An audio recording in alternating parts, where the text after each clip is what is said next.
Okay, okay, sa alright, ano. Magandang araw sa lahat ng ating mga tagapanood, ano. At binabati ko nga pala yung aking mga subscriber, no. Maraming salamat sa inyo at kahit papaano dumadami din naman tayo at nagpapasalamat ako na nandiyan kayo at patuloy sa pakikinig o pagpapanood ng aking vlog, ano. So ulitin ko, maraming salamat at paki-like and paki-share palagi para dumami pa tayo, no.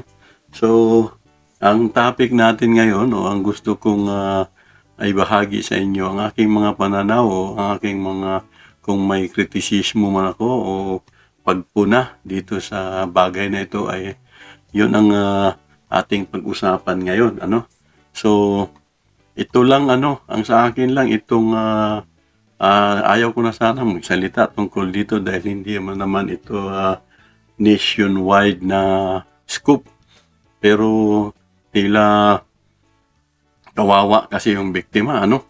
Itong dating contestant o sumali sa beauty pageant na si Catherine Cameron, no? Catherine Cameron ba yan o Catherine Camelon? Pero yun na nga, yung nawawala at marami nagsabi na nga yung PNP na parang napakaliit na lang ng chance na ito ay buhay pa. Kasi kung hindi ako nagkamali, sabi doon sa mga bali-balita, ano, mga kababayan, siguro kayo man ay nagmo-monitor o nag-updates din, ano, nag-update kung ano na nangyari dito sa beauty pageant contestant na to na si Catherine, yung taga Toy, Batangas, ano. So pero bago tayo patuloy, paki-subscribe mga kaibigan, ano. Pisilin nyo lang o pindutin nyo lang yung subscribe button at pindutin nyo na rin yung notification bell o yung mukhang kampana dyan para palagian kayong manonotify kung may bago akong ibinablog. Okay, so pagpatuloy tayo. Yun na nga, yung, no? So, yung PNP na nga mismo ay nagsasabi na napakaliit na lang ng chance na itong si Catherine ay buhay pa. Kasi biruin mo naman, Oktubre pa ito nawawala. At anong araw at buwan na ngayon? No, halos malapit nang matapos na naman yung Enero. So, kung Oktubre, Nobyembre, Disyembre, January, so 3 buwan na, no?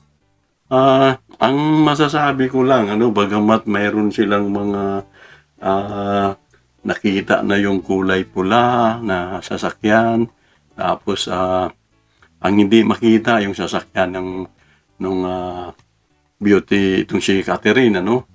Tapos mayroon na rin silang sinasabi na itong kanilang hinold na pinakawalan din bandang huli, nakabaro nila na kalaunan ay naglumarga na yung administrative case nito na parang tinanggal na nga, di ba? Hindi lang parang, kung hindi na tinanggal na daw nila dahil doon sa kasalanang pakikiapid samantalang siya ay nasa katungkulan, no, na parang kasama yun sa mga ethics yata, no, yung mga dapat ingatan mo habang ikaw ay nasa pulis o PNP, no. So ang sa akin lang, dahil nalaman ko na ito ay police major ba o kung paano ang pag sa kanyang ranggo, no, ganyang police major Alan De Castro, no. So ang sa akin lang, bagamat yun na nga, may mga CCTV nakuha na at yung kung saan nakita, yung kulay pulang sasakyan o yung sasakyan ng biktima, ang sa akin lang is pakitingnan kasi nating mabuti, ano, itong ating PNP, ano, suggestion lang o kung maaring mayroon na nagsabi sa inyo, pero ulitin lang natin, ano, kasi ako nakukulangan doon sa ano, dapat nung palang mga Oktubre, Nobyembre, parang dapat hindi ko alam kung diyan sa Batangas ay nananawagan itong mga ito. Pero kung ako, dapat humingi na kayo ng tulong sa mamamayan, ano? Mamamayan ng Calabarzon. Calabarzon, no? Yung mga radio, kung may radio, mga local station dyan, o kahit sa mga national television natin, ano? Dapat nanghingi na kayo ng mga tulong at nananawagan kayo sa mamamayan. Kung mayroon silang napansing, alam nyo na, magpapatulong kayo dapat, hindi yung suluhin nyo. Kasi ako naniniwala na ang penetrators o perpetrators, mang tawag yan, yung gumawa ng krimen, ay kung ito talagang si Police Major Alan De Castro, abay, hindi yan basta-basta. Hindi simpleng PO1 yan, no? So, ang tingin ko nga dito is graduate ba yan ng PMA? O ano bang tawag yan? Yung academy ng PNP. So, maaaring at ito ay may pamilya, may asawa, no? So, hindi ako parang ang tinitingnan ko, kung gagawa ito ng krimen, talagang sinisiguro niya na walang malinis, kumbaga. Malinis ang pagkakagawa, ang pagkakatrabaho, no? Bagamat may sinasabi na yung kanyang driver ay may mga nakakita na at tinuturo nila na itong ang driver ay may buhat na babae na duguan at may isa pang kasama o dalawang kasama. Pero sa maniwalat kahit sa hindi, lumalabas pa rin na talagang blanco pa rin hanggang ngayon, ano? Hindi makita yung sasakyan, hindi makita ang katawan ng biktima, no? Kaya para sa akin, kaya ko sinasabing manawagan dapat sa buong mamamayan diyan sa Calabarzon at sa Metro Manila para makapagbigay ng impormasyon ang lahat, no? At makapagbigay ng hindi lang yung mga kapulisan, hindi lang yung FBI, NBI, kundi yung mismo mga mamamayan, no? Katulad halimbawa nung baka may napansin sila mula nung Oktubre, Nobyembre, Disyembre, na alam nyo ba yung naalala nyo ba yung kaso nung kaya Daser, no? Yung sinunog ba yun na tila ganun, ano? Kasi kahit sa mga forensic files na kung nakakapanood kayo sa mga krimen na nangyayari o naganap sa ibang bansa tulad ng Amerika, ay talagang mayroong mga kriminal na talagang planado lahat, no? Bukod sa planado, talagang may mga kakayanan silang itago yung mga ebidensya o yung kung ano mang pwedeng makakalutas sa kaso. At lalo pa ito, kasi ito parang sabi ko nga nasa mismong kapulisan no? Kung siya talaga yung kriminal, no? Pakatandaanan nyo, kasamahan nyo yan, kabaro nyo yung numero unong suspect. At hindi lang siya simpleng pulis, may katungkulan siya. Kaya ang panawagan ko dapat pahusayin nyo naman yung inyong pag-iimbestiga. Pahusayin nyo naman yung inyong anong tawag nito, yung paggawa ng mga pag-aanalisa, no? Kasi ang kabaro nyo yan, no? Pag hindi nyo malutas, ito at ang aking mga kasamahan sa Cardo Kritiko, pag hindi nyo nalutas yan, parang nakakahiya, no? Nakakahiya dahil mantakin mo, hindi nyo kayang lutasin ang isang krimen na ginawa ng kabaro nyo. Di ibig sabihin lumalabas na mas mautak siya kaysa sa inyo. No? Ay samantalang nag-iisa lang yan. Samantalang ang miyembro ng PNP sa buong Pilipinas ay ilang daang libo. Ang lalabas mahinang utak nyo kung hindi nyo malutas ang ginawang krimen ng taong yan. So, ilang araw na, ito nga iniisip ko nga bakit hindi suyurin ng lahat nung nakitang pinuntahan ng sasakyan nitong biktima? Bakit hindi suyurin yan? No? Makagubatan man yan, makadamuhan man yan, suyurin ang inyong mga pulis yan at humingi kayo ng mga tulong sa mga barangay. No? Ay katulad sa ibang bansa, sa Amerika, no? Pag may nawawala at nagmamapping sila, nakikita nila na maaring dito sa kabundukan ito o sa mga kakahuyang ito ay maaring dito dinala yung biktima. Ay sinusuyod nila yan, no? Ay huwag niyong sabihin na kulang kayo sa tao. Kasi kahit na sabihin na nga lang natin, kahit 5 tao ang susuyod bawat araw at makailang kilometro sila bawat araw, malaking bagay na yun. Kasi nga, biruin mo ilang buwan na, 3 buwan na. Kung mayroon kayong nilagay niya mga, excuse me, kung mayroon kayong mga nilagay na kapulisan, di ba? Dapat, ano na yan? Okay, so, kahit na, kahit na ipagpalagay nating 5 pulis lang yung itinalaga nyo dyan. Kahit na sabihin 5 pulis lang yan. Kung araw-araw yan, so 90 days na yan kung 3 buwan na. So 90 days, marami ng kilometrahe, square meter o square kilometer ang nasuyod nila. So, ginawa ba ng PNP yan? No? Katulad nung ginagawa sa ibang mga bansa, na talagang buong sinusuyod yan, buong kakahuyan man yan, damuhan man yan, sinusuyod yan ng mga tao na talagang ang distansya 1 metro lang halos ang pagitan, may tao na. Sa 3 buwan na lumipas, kung ginawa nyo yan, baka nakita nyo na. Kasi ang imamapping nyo o yung tinatawag na kung ano bang tawag niyan, kung yung susuyurin nyo, ayun lang namang mga lugar na pinuntahan ng sasakyan.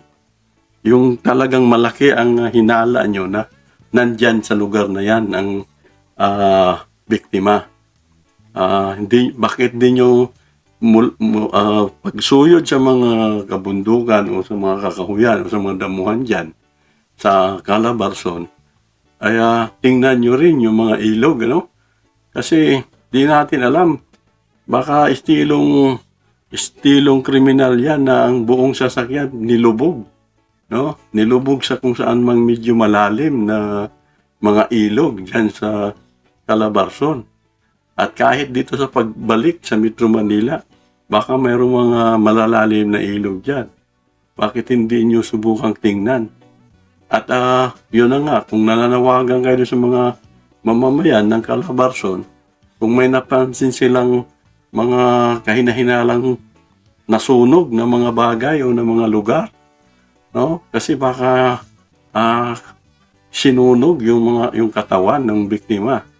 So, ang isa pang dagdag ko, tingnan din itong mga junk shop, yung mga nagkakatay o nagbibinta ng mga tinatawag na mga spare parts yan sa Calabarzon. Baka diyan na kinatay ang mga sasakyan nitong biktima, no?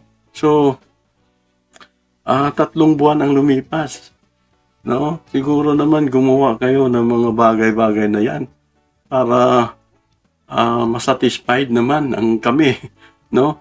Hindi lang ang pamilya ang nag-aantay, no? Hindi lang ang pamilya ang nag-aantay sa resulta, no? Mismo ang taong bayan nag-aantay kasi kaawa-awa naman talaga yung biktima, no? Kahit pa sabihin siya ay sa may asawang tao na itong suspect na nga rin, ay hindi pa rin wala pa rin karapatan dapat ang taong ito na kunin o kitlin ang kanyang buhay. At ang higit sa lahat pa,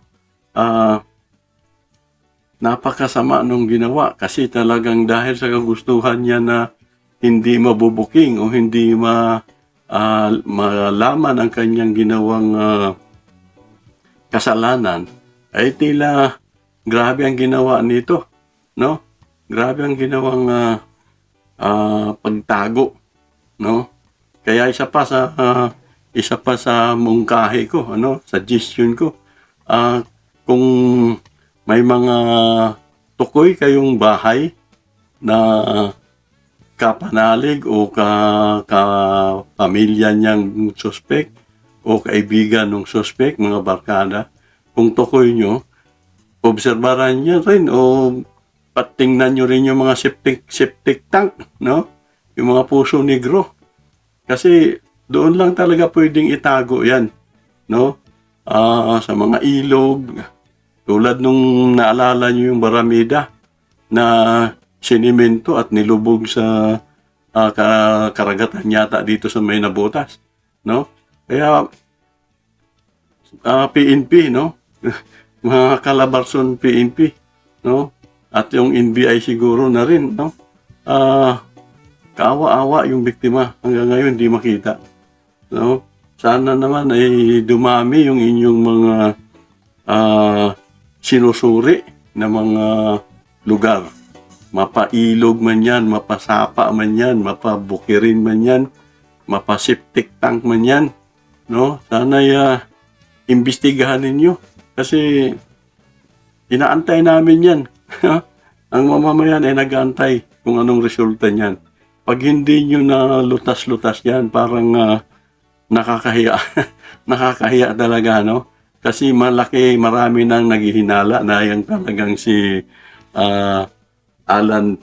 Police Major Alan De Castro ang may gawa. So, grabe ang pagtago sa krimen. Kaya kung hindi nyo malutas, wala. Baka magaling pa sa inyo si Detective Conan. Gamitin nyo naman yung mga pagkakunan nyo, no? Para hindi naman nakakahiya ang kalalabasan ninyo, no? Kahit yung galing ni Lopen, no? Gamitin nyo naman yung mga utak, no? Sana naman, no? Ma-counter nyo yung ginawa ng kriminal, no? Kung gumawa siya ng matinding paraan para maitago, ay sana kayo rin ay makapagsagawa ng matindi ring pag-analisa at paghahanap kung saan ngayon talaga o kung saan talaga ang katawan ng biktima, no? Okay, so yun lang mga kakardo kritiko, yun ang napapansin ko at yun ang gusto nating iparating sa PNP Calabarzon. Sana may mangyari na sa krimen na sa pangyayaring hindi maganda sa buhay ni Catherine Cameron. Okay, maraming salamat at ingat tayong lahat. Okay, bye-bye.